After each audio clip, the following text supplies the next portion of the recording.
भावनो आणि बहिणीनो, आपल्या असे चालू बरं का कांदे भरायचं काम.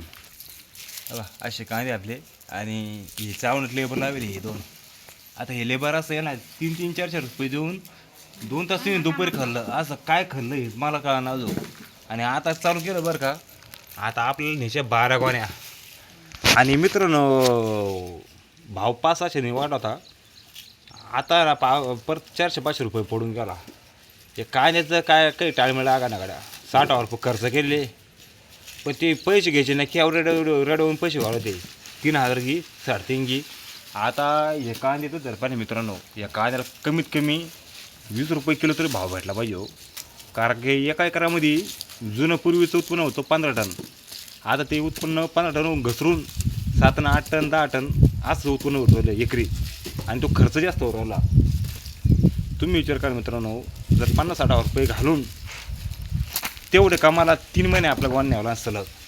आणि त्या 3 महिन्यातून गोण्याची गाडी जाऊन उरलेला नफा आपला असतो येऊ. आणि इतके दिवस काय गुंतवणूक करायला पडत नाही मित्रांनो. तुम्ही एक विचार करा मित्रांनो, शेती सोडून प्रत्येकाला महागाई वाढेल हो. साधा एखादा हार्डवेअर दुकान आहे, तिथे एक नट जरा ते त्यांना रुपयाला भेटला, ते आपलं 2 रुपये किती जागेवर त्यांना निम्म पैसे भेटते.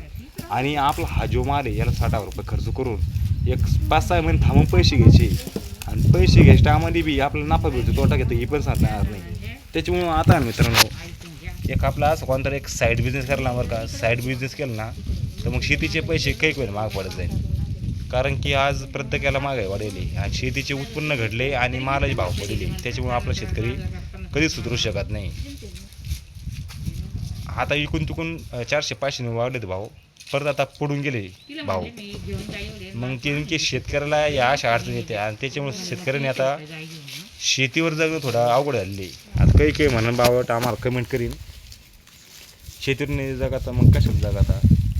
शेतीवर जगायला जगू शकत आहे, पण साईड बिझनेस पाहिजे. साईड बिझनेस असला शेतीचा पैसा हा निव्वळ नफामध्ये पडला पाहिजे. आज शेतीला कांद्याला 50-60 रुपये खर्च आहे आणि तो खर्च वसूल करा असं म्हणल्यावर निम्मी कांदे चाळ आपली विकून घेईन तोपर्यंत. आणि मित्रांनो, आपला यूट्यूबवरचा ना आज शेवटचा व्हिडिओ बरं का. कारण की आपण जी घासलं ना 3-4 महिने, फक्त आपले 600-700 सबस्क्राईबर झालेले आता लोक. आणि वॉच टाईमसुद्धा पूर्ण झालेला नाही आपला.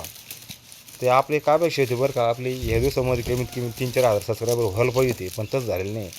आणि जो वॉच टाईम आहे त्याला बी पब्लिक आपलं एवढी पाहत नाही. त्याच्यामुळे आपण आता शेवटचा व्हिडिओ करणार आहे. येऊन पुढे मित्रांनो, राम राम. ही व्हिडिओला काहीच राहिलं नाही.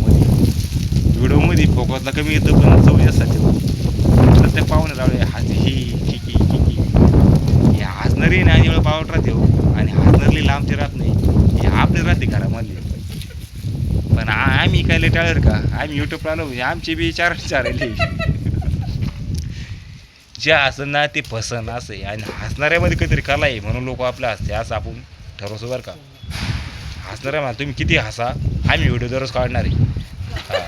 चव गेली चालेल, फोकसला आलं नाही आली चालेल, काही घेणं नाही आपल्याला. फोकस आल्यापेक्षा काय हो, काय फोकस आल्यापेक्षा जर आपला एखादा जर कंटेंट आवडला आणि तो समोरच्याला आवडला, ज्यावेळेस आपला व्हिडिओ शेअर होईल जास्त मग ही जी भावकी राहते ना, येऊ म्हणून आमचा भाऊ आहे, आमचा पुतणे आहे, आमचा चुलता आहे. आणि आता हेच लोक काय होते, काय टाळरे हो, त्याचं काही खरं आहे का, कुठं चव घालत बसतं. असे लोक उजळले रे. त्याच्यामुळे आपण खसून जात नाही बरं का. आपण त्यांच्या नाकावर टिचून आपण व्हिडिओ काढणार. आपलं असं आहे. आणि आपण असं ना निवांत बसत नाही मित्रांनो. आम्हाला ते पहिले बसून लहानपणी बसून ना 3रा-4थीला होतो तेव्हापासून मला ती सवय राहिलं कष्ट करायची बरं का. मला ते असं बसलं ना आवडत नाही आपल्या अजिबात. काही ना काही ती ज्याला कामाला सवय लागली ना तो मित्रांनो काम करत राहतो असं.